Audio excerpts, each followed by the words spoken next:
Okay, finally. Okay, of course, I have tech issues when I'm trying to go live on all of my different platforms. For some reason, I was having issues with my background. It wanted to look all funky, and I think it was funky enough. So there's no reason for more funky. Anyway, so we're going to talk today about the 5 things not to do when you are writing your website. So I sent out my newsletter yesterday, and it has 5 key things to do when you are writing your website, and or not to do, I should say, when you're writing your website. And I wanted to go through them a little bit today. So if you didn't get the newsletter with some of the specifics on it, you can always go to my website at HireDigitalDesk.com and read that. And you'll be able to go through each of these steps and take a look at your own website and see if you have done any of these things. And then fix them. Now, personally, I believe that a website is one of the most important parts of your digital marketing ecosystem. And the reason for that is because people taste test now. They don't necessarily call you if your phone rings. They're probably 75% of the way there and choosing you to do whatever your product or service is. Now, I have heard from clients that they don't feel that way, that they feel that their website doesn't do anything for them. And I always come back and say, actually, I think it's maybe because of the way your website is actually written that may be the case. So anyway, we're going to talk today about how to make your website an integral part of your digital marketing ecosystem by actually writing the right way. So making sure that it actually does what it's supposed to do. Is it an older person that might be coming to your website rather than a millennial? Possibly, but I'm going to also challenge that thought process and say millennials also go to websites. They just use them for different reasons. So we're going to talk about that a little bit too. So number one thing that I wanted to point out is that for your website, the biggest, most common thing I see with people's websites is that they write their website for their business, which seems right? So me telling you not to do that seems counterintuitive.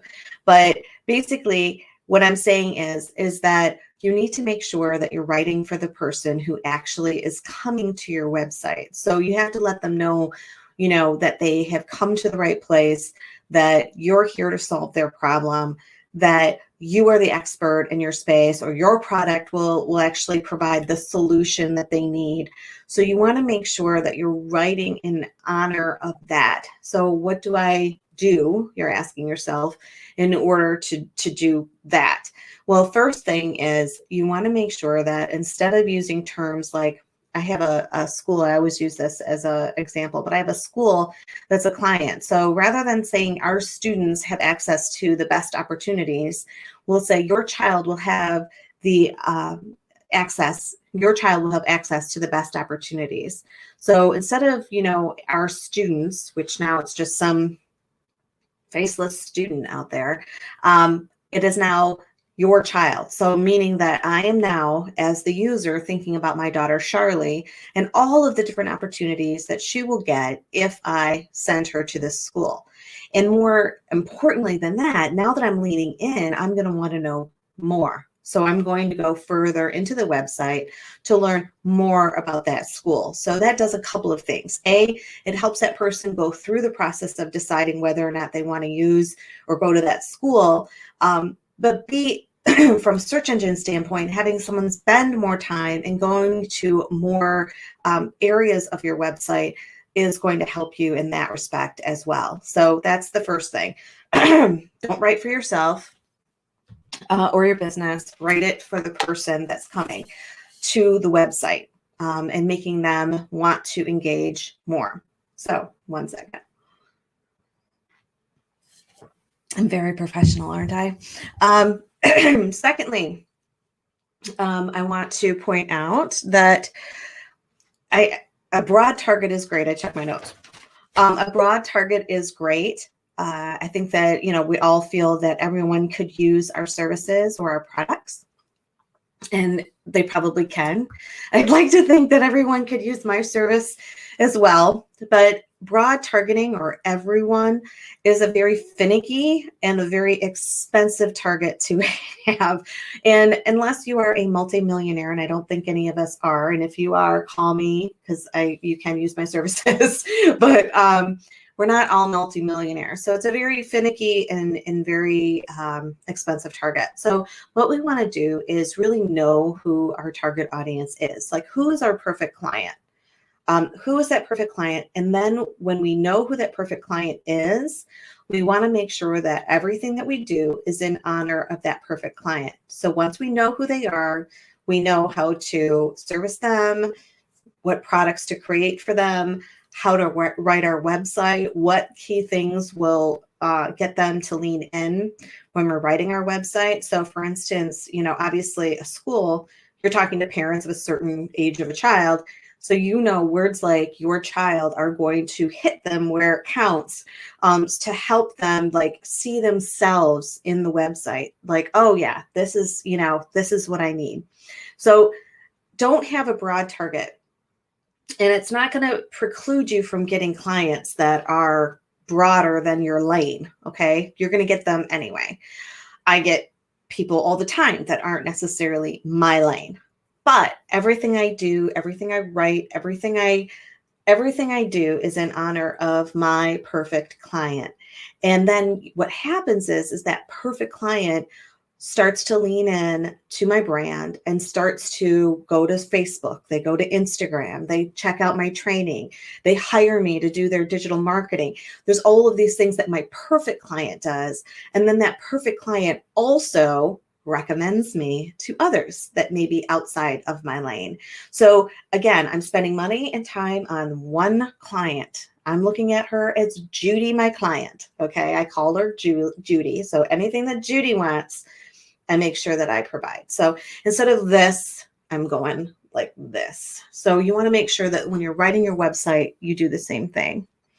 Wasting space. So I'm going to hop over to my website, and my website by far not perfect. I'm not saying that it is, but it's a work in progress that I am actually proud of, because what I did was I have asked quite a few of my supporters to help me figure out, oh, this is giving me a headache, what the best website would be. So just want to make sure real quick. Yes, you are seeing what I'm seeing. Okay. So this is my website, and on my website, you'll see here, it's, got a couple things. First of all, because my brand is me, the first thing you see is a face. So faces are important. So photography that gets people comfortable. If it's you, great. If it's you doing photos that are in honor of your perfect, if I want Judy, then I need to have pictures that look like Judy. But using this space above the fold. So what the fold means, it goes back to the newspaper days where like you would read the headlines and then anything that was below the fold. So like when you flipped over the newspaper, that was like less important stuff. So anything that was above the fold was more important. So you have this giant amount of area. So you want to use it, and you don't want to waste it. I've seen it before where people just have their logo, or they have something that's like really, about their business and not about their perfect client, not about Judy. So you want to make sure that Judy is leaning in here. I see a lot of sliders, which are fantastic. Love them. But you want to make sure that the words on the sliders are something that is going to tell them why they should go further or scroll down. Okay. So you'll see here that this goes into my next point, which is, which is War and Peace, the Great American Novel. So don't write the Great American Novel. So I'm going to show you a couple of things. So don't waste the space, and don't write the Great American Novel. Those two things can go together with this. So the first thing is I'm letting them know who I am and what I do. So the who, what, when, where, why, and how. Okay, goes back to that newspaper and the basics. Who, what, when, where, and how. Before, and this is a big screen, so before they ever get anywhere, they know who I am, what I do, right? Where they can get it, why, and then here they're taking a quiz. Do they need one?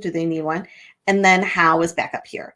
So who, what, when, where, and how, who, what, when, where, why, and how is above the fold. Okay. So they can automatically, before they go anywhere, they can, let's say you're an e-commerce site, they can shop automatically. Or your services. Here they can schedule a 20-minute consultation with me, etc. Okay. So then below that, I am now not writing a novel, right? I want them to know what I do. Do what you do best, and I'll handle the rest. And then I make it easy for them. I make it very easy so that they know exactly what I provide and the pain point that they have and how I solve it right away. So they save time by scheduling a consultation. They save money by choosing a plan. They save their sanity by doing what they do best. Okay. And then letting me do the rest. So that is, I'm going to stop sharing.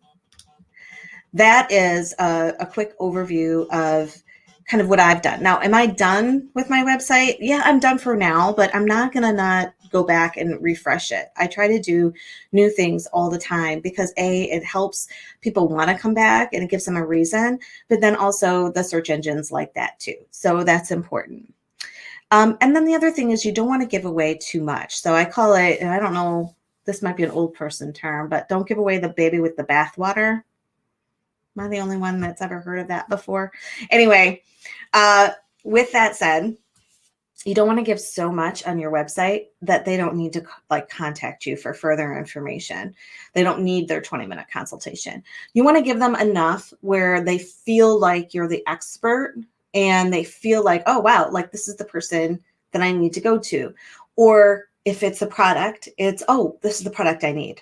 And they purchase. Or if it's a product they need and they just need further information, you want them to contact you. If it's a service, you want them to contact you. So always be driving. So every marketing thing that we do should be a window to the next step for that person. Never leave them without something to actually do. So you want to lead them through. So as you're writing, think of other areas of your website that you want to link to. So, sign up for my newsletter. Anchor Text is newsletter. We'll click on that. They go to my newsletter area. Making sure contact us. Anchor Text goes over. That type of thing. You want everything to be connected because it draws them deeper into the website, but then also gets them to contact you or connect with you. So you want to engage them enough that they want to engage with you, basically, is what I'm trying to say.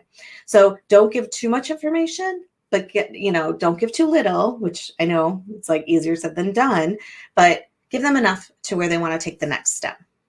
So with that said, that is basically your 5 things that you don't want to do and the 5 things that you do, obviously, when you're writing your website. But then also, you want to make sure that you sign up for my marketing window to the next sign up for the website. So go to my website at Hire Digital Desk, HIRE digitaldesk.com. You can sign up for my newsletter. You'll get a newsletter a week and it gives this type of information. And it's really, even though I write it, I have to say it is pretty good information. And I try to make it very accessible so that I'm not speaking in words that are like jargon, things of that nature. The other thing is I do have a free Facebook community where it's called the Digital Desk Community. I know it's hard to understand why I would name it the Digital Desk Community. It's pretty simple, but Digital Desk Community, if you're not in it, find it on Facebook, or you can go to my Facebook business page, Digital Desk, and go to groups, and then it'll be right there. So go ahead and join in on that. We have about almost 600 people in there that are supporting each other with their digital marketing. And I go in there and I actually do training. So on Thursdays, I do a training. This week's going to be LinkedIn company pages because someone asked me for that. On Wednesdays, I answer digital marketing questions. Throughout the week, we're helping each other and we're commenting and supporting each other. It's a real great place to be. So anyway, so it's Digital Desk Community on Facebook. HireDigitalDesk.com is my website. And if you need to ask me a question or anything like that, email me at Amanda@HireDigitalDesk.com. And thank you for joining me today. I really appreciate it. And I hope you have a fantastic Tuesday.